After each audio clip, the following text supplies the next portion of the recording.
if you're just a great person and a nice person and you treat people well, if sales have to happen, what a lovely byproduct. Hey, welcome to the Business of Jewelry podcast, a brand new podcast where we're talking about everything jewelry from the retail end to the supplier end, and the problems and the concerns that people have, and maybe we can help fix them, and also what people are doing right. So I'm Jimmy DeGroot. I'm with Train Retail, the weekly sales training video coach, and I'm joined today by Peter Smith. Hello, Jimmy. From the Retail Smiths. Yes, Jim, I am delighted to be here and launching this podcast. Good. I'm glad you're delighted to be here because you're going to be at a whole bunch of them because this is our podcast. Well, let's tell the people that we've had some conversations, Jimmy and I, as one tends to do, and we've often lamented the fact that there's really not an awful lot of discussion about the business of jewelry. We'll have lots of stuff where people are talking about products and launches and this, that, and the other. But we thought it might be fun to have an ongoing conversation about the business of jewelry. And so welcome to you to this, our very first podcast. And frankly, a real conversation, a hard-hitting conversation. And we're not beholden to anybody, so we don't have to be real PC on the whole thing. So I hope that makes it a little bit more intriguing for everybody. Let me translate that for the listeners. We don't have any sponsoring yet, so we can curse and we can give you holy hell. All right. Hey, today we're going to jump in. We're going to jump right into our subject here within the first 2 minutes, and that is people. It seems like the biggest issue that we're having now is people, hiring people, keeping good people, all that kind of things. And you know what? I'm holding this book called Hiring Squirrels. I know, I've heard of that before. I've heard of it. I thought I was starting a zoo, but no, it's not about squirrels. Peter Smith wrote this book, 9 years ago? Yes, Jimmy, it'll be 9 years this summer. So it's been 9, which I love is kind of crazy. Thank you. Got some incredible advice in here. Pick it up wherever you can. And I just want you to know that as Peter's partner in this podcast, I actually paid for this book. He did. I did not even get it free. I'll tell you, and I feel so guilty about that I'm likely to send Jimmy a check for about $5.20, which I think covers the royalty on that book. Because I need to be able to sleep at night, and knowing Jimmy paid for that book. Yeah, I did. I did. But you know what? It's worth it. Yeah. It's worth it because I'm always looking for great content to steal in my training program. Did I say steal? I said, no, pass along to people. But Peter, This book came out 9 years ago, and this is obviously pre-pandemic. Has anything changed with regard to the content of this book that you'd like to update it with? You know, it's such an interesting question, and I do think about that every once in a while. Should there be a son of Hiring Squirrels? Should there be the return of Hiring Squirrels? And you know, I honestly think, first of all, and I don't know if you and I have ever even had this conversation, but did I ever tell you why I wrote that book in the first place? No. Okay. So no. It was because I found myself having the same conversation day in and day out as retail jewelers called, and the common denominator seemed to be their struggles hiring people.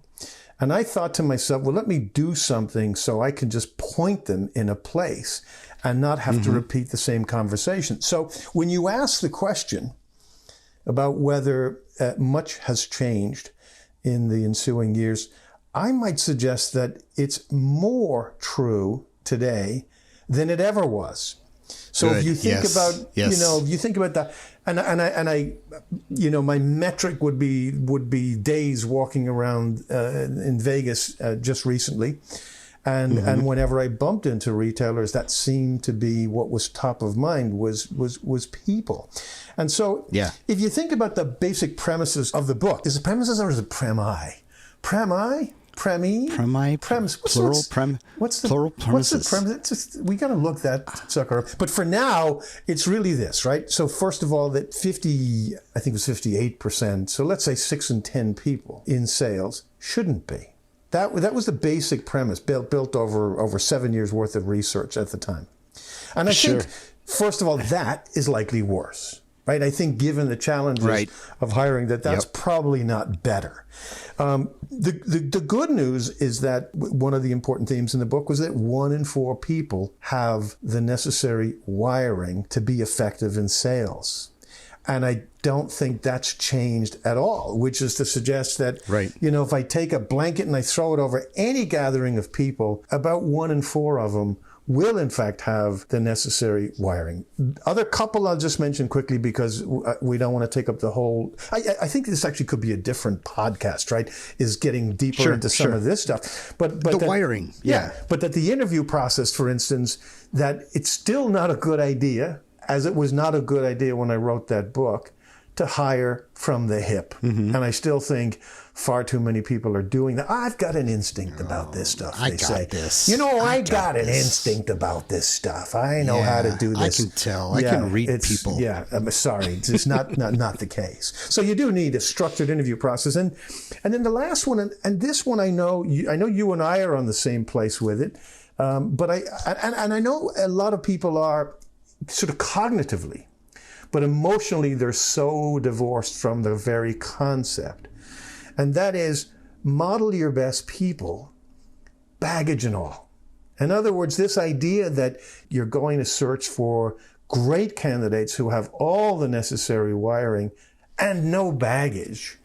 Good luck. Good luck with that. It's not going to happen. And so what happens? They sit, people interview them, they feel a little uncomfortable with them. They go, I just didn't have a good feeling about that. So I don't think that's changed. So I would say the answer in short, Jimmy, is that it's more true today than perhaps it was, 9, 10 years ago. And the thing about that I got out of this book really is that your interviews should be very purposeful. They should have a plan. Not shoot from the hip. Don't try to go with your gut on this. And if you simply follow the rule of asking some great questions, you can get some great success with some really good people. Well, if you think about it, there's basically 4 things that can happen in an interview, right? 1, you can hire the right candidate. 2, you cannot hire the right candidate. 3, you can hire the wrong candidate. 4, you can make no hire. And I think so what we're trying to do is improve the odds in your favor to where there's a much better likelihood that if you're making a hire, because sometimes the best hire is no hire, right? But if you're making a hire, that the likelihood of success is far greater because you had a process. That's really what it's about, having a process and understanding what you're looking for. Well, in today's society, it's crazy because we have a tendency to have warm body syndrome. Right. They're here, they have a pulse, let's hire them. Yeah. We can teach them to pull jewelry out of the case. And I guess you and I are asking them, take a couple breaths and beats before you do that. So let me share something from yesterday, Jimmy. You may have read this too, and I'm glad that we won't date today. Obviously, when it comes out, it comes out. But yesterday, in one of the trade presses online, I read about a jewelry store that's closing. And one of the things that they had, multi-generational jewelry store, and a couple of the things they talked about was the prevalence of business shifting to online, right? And the second thing they talked about was COVID. Now, what you and I know is that we've had unprecedented success in what I call the COVID economy, right? I mean, we literally, the year before COVID was $62 billion, which was the biggest in the history of our industry. And we had a bit of an interrupted year for all the obvious reasons in 2020. But in 2021, we had $86 billion.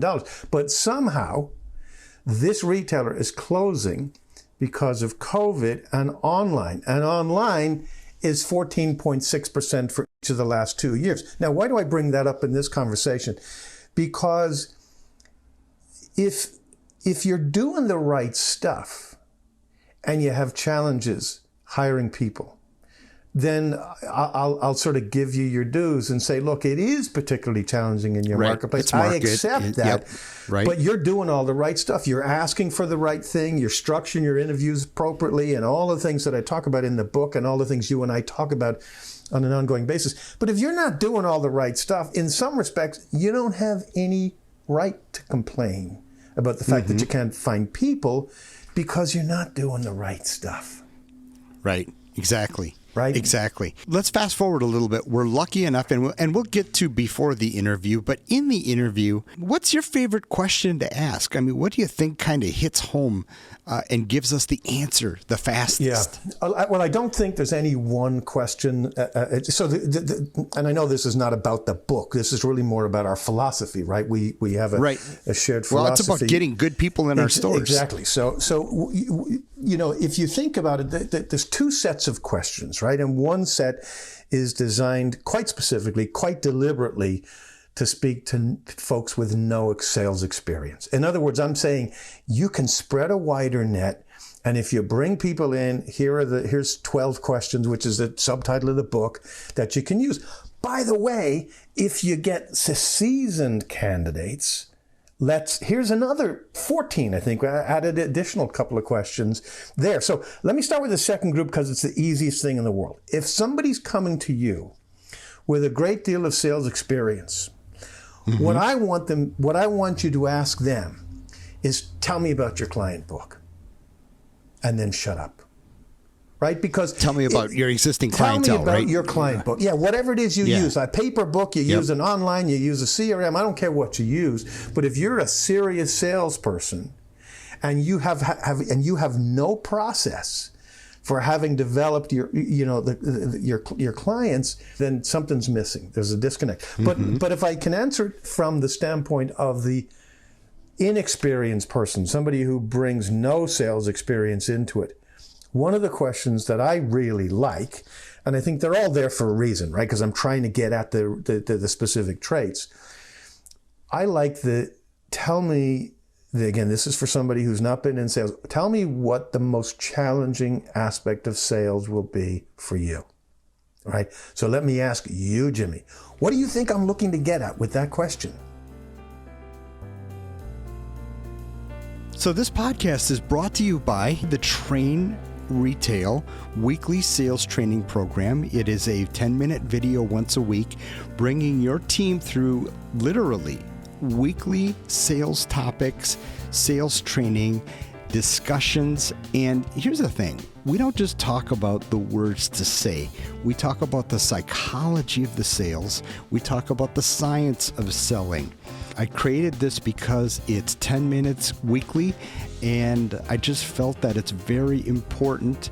No matter what we're doing to train our people, it's very important to always be having conversations. So sign up at trainretail.com, and if you use promotion code FREEMONTH, you can get a month free and give it a try. You can cancel at any time. There's no commitments or anything like that. Hey, we've got a lot of happy jewelers, a lot of happy retailers and furniture and music stores that are loving it and find it very accessible for their team to watch on their iPhones or wherever they're at. So give it a try. Trainretail.com. Use promo code FREEMONTH. It's also brought to you by the only how-to magazine for the jewelry industry, In Store. It focuses on retailer success stories, practical solutions to universal business problems, and product showcases. It's all designed to give jewelers the tools, the inspiration, and the information they need to thrive. Learn more at instoremag.com.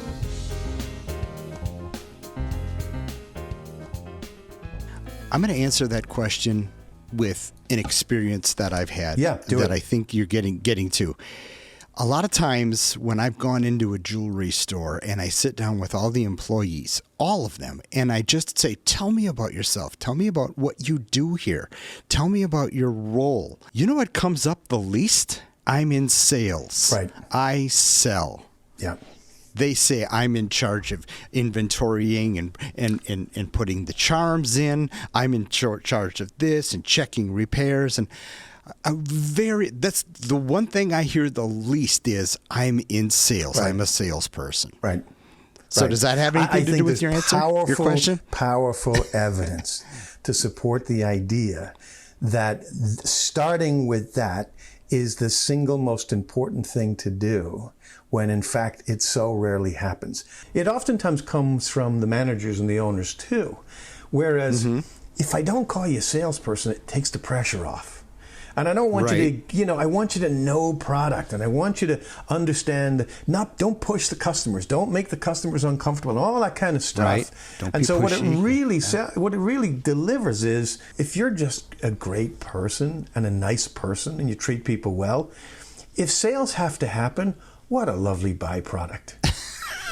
I mean, I love it. That's what it feels like to me. It's a nice little byproduct, and it occasionally happens. And look, we know that our industry, I mean, typically the economy sneezes, we get pneumonia. And so here we've just had a global pandemic, and somehow we got elevated to stratospheres beyond our wildest imagination in terms of business. But we know that that's done now. It is. Right? Yeah. Things are still going well. I'm shocked at how well things are going. But there's no question that there's now headwinds. And when the headwinds return, and we see it most obviously in the declining foot traffic, right, which has gone back to that sort of 2 decades long trend of less people going into stores. You better execute really well. The leader of Peloton talked about after the pandemic that he said the pandemic made us lazy. Yeah. Because people were ordering Peloton like crazy during the pandemic. Right. People were knocking on our door. They were waiting out in their car for us to bring a bag of jewelry out to them. Yeah. That's a pretty cool business situation. Not anymore. Not anymore. Yeah. Not anymore. If you think about the amount of years people like you and I have been sort of trying to impress upon jewelers that your competition is not other jewelers, right? Your competition is every place discretionary money can be spent. Right. Was there ever a clearer message than in the COVID economy for that? When people couldn't go to live sporting events, and they couldn't go to shows, and they couldn't take cruises, and they couldn't get on airplanes, they came in droves to jewelry stores and delivered, somewhere in the neighborhood of $86 billion from 2 years ago. Last year, we're still waiting on the final number. I'm hearing over $90 billion. If you don't know now that your competition is every place you can spend discretionary income and act accordingly, then you're in the wrong business. We had our best Christmas ever after a 9/11, so that completely supports what you've just said and backs up more than ever that when it comes down to discretionary money being spent, we have a place there as jewelers. Big time. Because even you could, in theory, you could make that argument as a fine clothier or a great shoe company, but it was extra special for jewelers in COVID, and I think an awful lot of that had to do with in times of stress, of real stress and anxiety, people come back to safe places, and that was other people. Yep. And so when you wanted to acknowledge other people in COVID, where did you go but to jewelry stores? And you bought jewelry, and you're sitting on Zoom calls. You had the earrings, you had the pendant, and it was a wonderful time. And the good part of it was great for almost everybody. And the bad part of it is, to the point you made earlier on, it made a lot of people lazy. It made a lot of people think somehow they were born on third base, and that didn't happen. And now you got to figure a way. Do I bunt? Do I take, how do I get on base? So how do we hire success? I mean, first of all, how do we get people to show up to interviews? That's one of the big things I hear now. What are some areas where you've seen success in people finding good people? Well, first of all, I think that we're starting it sort of, we're in some respects, again, I'm sorry for the baseball analogies, but we're starting it on second base, and we're sort of, you have to touch first base. And first base... Let's go back, yep. Yeah, first base is, let us understand what it is we're looking for, right? So we're not looking to hire people, because in that regard, we could go literally on the street and pick anybody and job done. We're looking to hire people who can be successful in retail sales. Right. That's really what we're looking to do. In order to do that, you have to sort of lay out, well, what traits and what talents do we need? And it's not experience, by the way. You can get it with experience. But this idea of how do I find people who are self-motivated, right? How do I find people who are empathic? Because if you can't and don't give a hoot about listening, you're not going to be good in sales. Right. I've heard you use the expression, that if I'm a hammer, everything looks like a nail, right? And I think if you lack empathy, and you'll see yourself as a hammer, and you're going to pound away on everything, that's not a recipe for success in sales.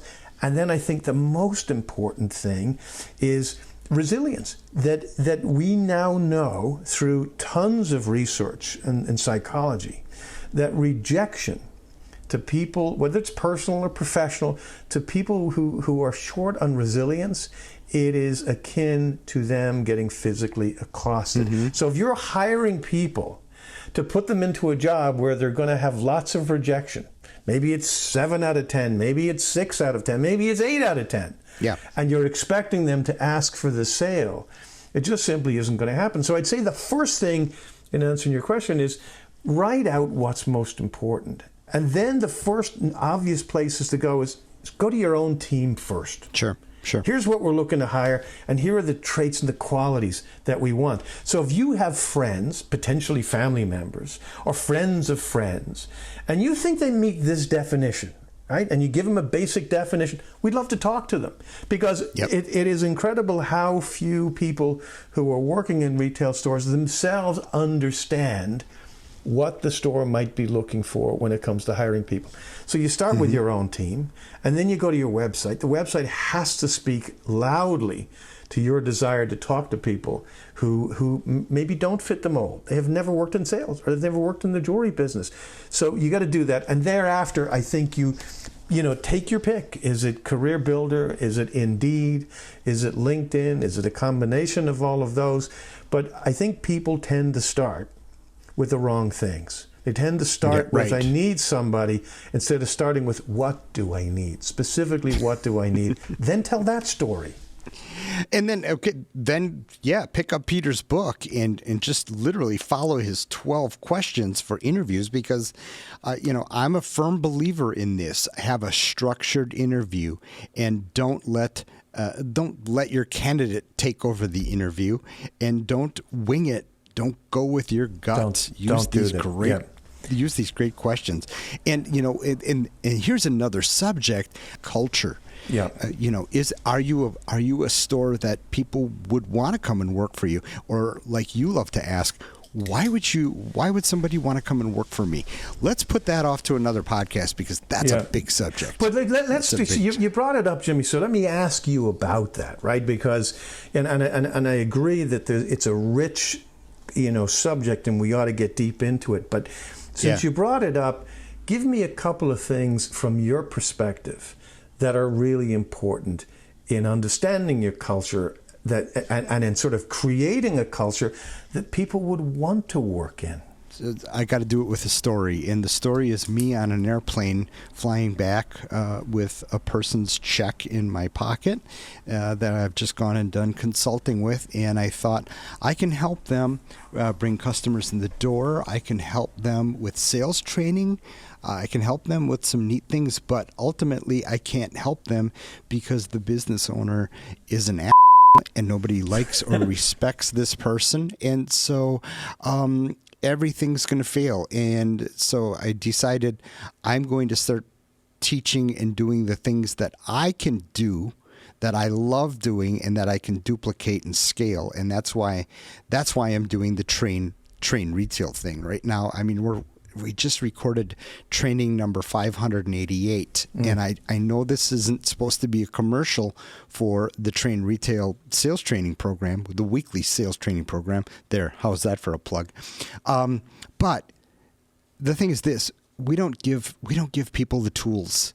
I think we start there, and then we don't give people a place that they're excited to come to work. Yeah. We don't train them.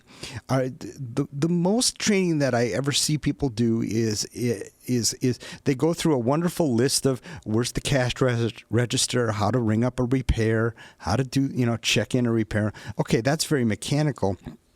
But the most sales training that they ever get is, hey, go follow Sue around for 2 weeks. She's been here for 13 years. Follow her around. She knows what she's doing. Yeah. And so, bring in your vendors. Any vendor that's willing to show up. Yeah. Let's bring in. Yep. But you know what? Gosh darn it! If I'm going to make a career out of this, if I'm going to support my family, if I'm going to have something I'm proud of, gosh darn it, train me. And create an environment that I love to come to, that I'm proud to come to, that I'm proud to get on Facebook and tell people that I work here, and bring people in and do clienteling and all that. It all starts at the top. You know, what's the culture like? What's the owner like? Do we like being around that person? And then are we giving people the right tools?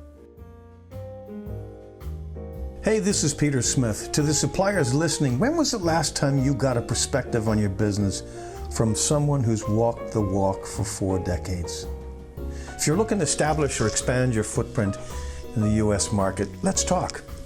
To the retailers, as an author of Hiring Squirrels, Sell Something, The Sales Minute, and as a columnist for National Jeweler and The Jewelry Book, do you think your team might benefit from my sales masterclass and one-on-one time with me in your store?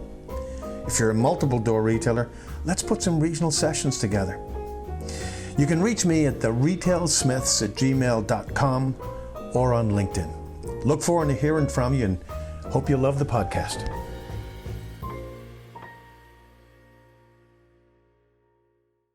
Well, let me add to that, Jimmy, because I think that there's, and as you know, I go in and do these, sales master classes, and yes, part of it, like in your deliverable, are very tangible tips and very tangible sort of notes and ideas and counseling that we give to people.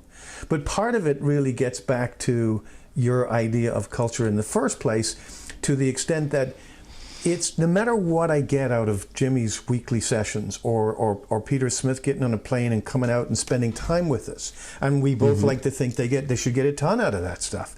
Yep. But no matter what I get there, what is hugely important is that the owner and or manager of that business is signaling to me that they want to give me a learning environment.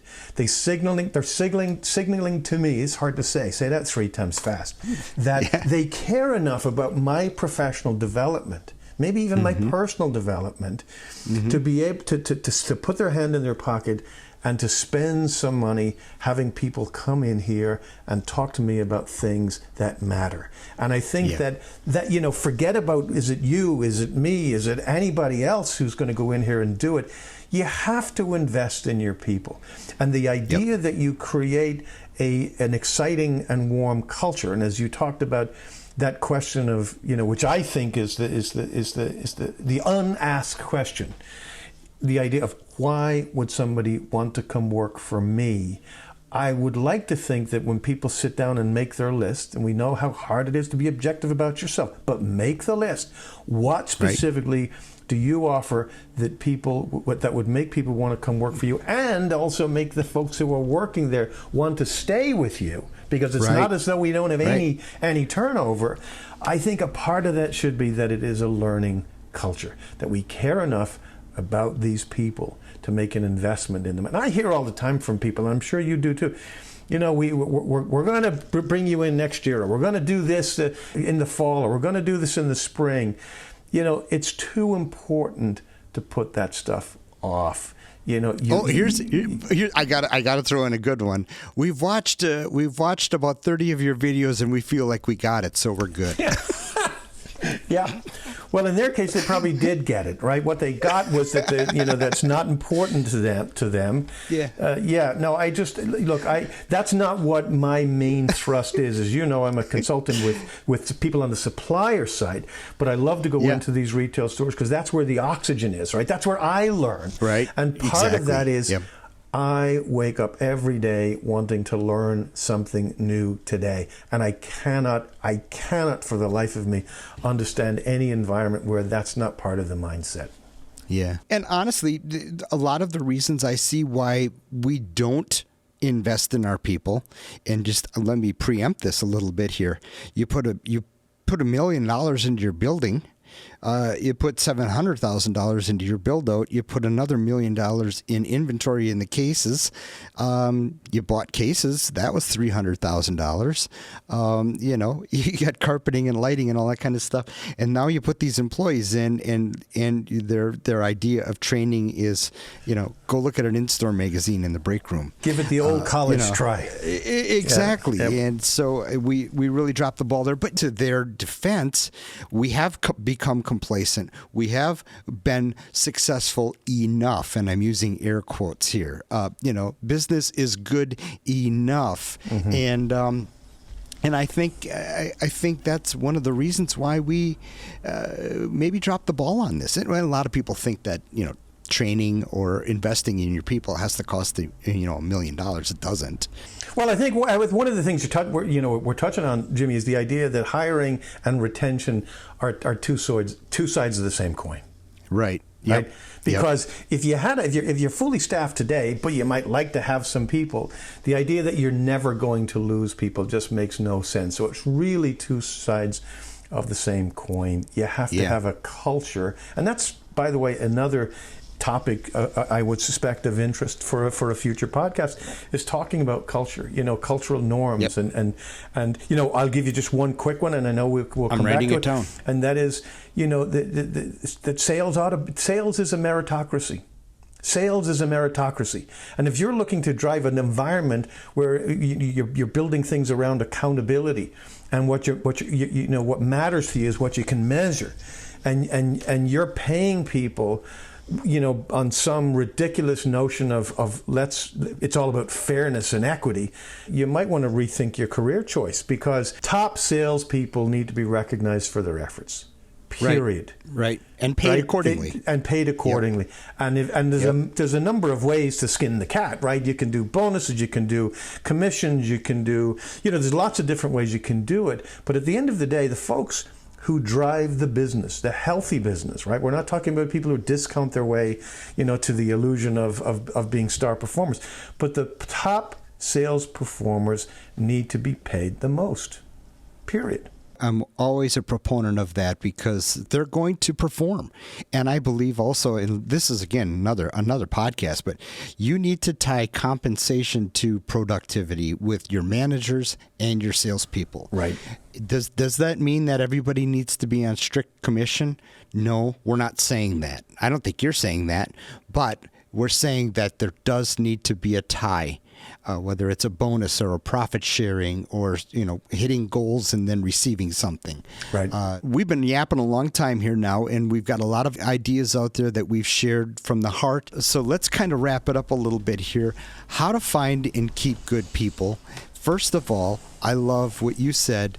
Let's start with our people. No. Let's start Traits. with an ideal first, right? Yeah. Let's whiteboard that. Yeah. Who would we like working in our store? I might even say, Jimmy, not an ideal, but a critical traits. What are the essential, non-negotiable traits? If we start with those, then we might be surprised at how we can find them, how we can access them. Exactly. And then you can utilize everything that's out there right now, from Indeed to Facebook to your people, talking to people at the garage sale, for crying out loud. Your people will find good people, and especially if they're happy working for you. That's right. They will want their friends to come and work for you. That's right. So there's another thing. You got to get yourself right. And that's a whole nother podcast. I'm writing that one down. I'm getting so many ideas. Yeah, that's the a-hole podcast where if this sounds like you, here's some thoughts we have. Here's your sign. Yeah. But then, so then purposeful interviews, right. Planned interviews, structured interviews. And a process. For that, folks, just get Peter's book, Hiring Squirrels. It's fantastic. I do some teaching in my management course as well, my management masterclass, which is online. Peter's is in the store. Do them both. And sign up for my train retail class, my weekly sales training class. But where was I getting at? Okay, what you were getting at was bring Peter in for the sales psychology masterclass and then keep that going by connecting with Jimmy and having his train retail weekly sessions thereafter. That's what a combo. You are brilliant. What a combo. Okay, but yeah, and then so we're purposefully hiring and gosh darn it, please try to avoid the warm body syndrome. I know Christmas is coming. We need somebody that can pull jewelry out of cases. Yeah, but you know what? That's going to cost you, isn't it, Peter? If you don't do that right. Again, another topic perhaps for another day, but what we tend not to think about as much, and I know I've spoken to it it feels like a Hiring Squirrels book, a podcast. Mm-hmm. It's not intended to be that way, but the lost business model. When you take people who do not have the essential wiring to be good in sales and you put them in front of customers, they're going to cost you money because that's lost business. I hired Tammy. She was an amazing interview. She just checked all the boxes during the interview. And about 8 months later, she came into my office and she had tears in her eyes. And I track my people's performance and I meet with them regularly. So I knew exactly why she had tears in her eyes. And I said, "You're not having any fun here, are you?" And she said, "No, I hate it. I hate it. Right. I hate selling." But I had done a profile on her and a profile test, found out she was incredibly great at details. Yeah. Incredibly great. So I said, you know what? You're gonna come in jeans and a hoodie sweatshirt, which we do in Wisconsin. We love that. Yeah. You're gonna sit in the back room. You're gonna answer phones. You're gonna open my Stellar packages. You're gonna open the mail. You're gonna count Melly, enter this stuff into the computer, and heck, even you might even do QuickBooks even down the line for me. Right. And you know what? She was incredible at that. So for that, get James Collins' book, Good to Great. Have the right seat on the bus. But my goodness, if you're going to take any of mine and Peter's advice, it's don't put people out on the sales floor that are not wired to be out on that sales floor. Amen. All right, Jim. So when will the people get to hear us again? We're going to do this again soon, right? And if they have any thoughts about podcasts they might want, should they contact us? It's Jimmy@trainretail.com. It's Jimmy at trainretail, just like it sounds. And yours is Peter at. No, go ahead. The theretailsmiths at gmail.com. The theretailsmiths. The theretailsmiths at gmail.com. Or on LinkedIn, of course. They can always find us on LinkedIn. You are a delight to talk to. And so when are we going to hear this again? Probably next week. I mean, gosh darn it, we have 100 topics already to talk about. I've been taking notes on this one today. So I just really want to help people. I want to help people make their business better. And so that's that. Super.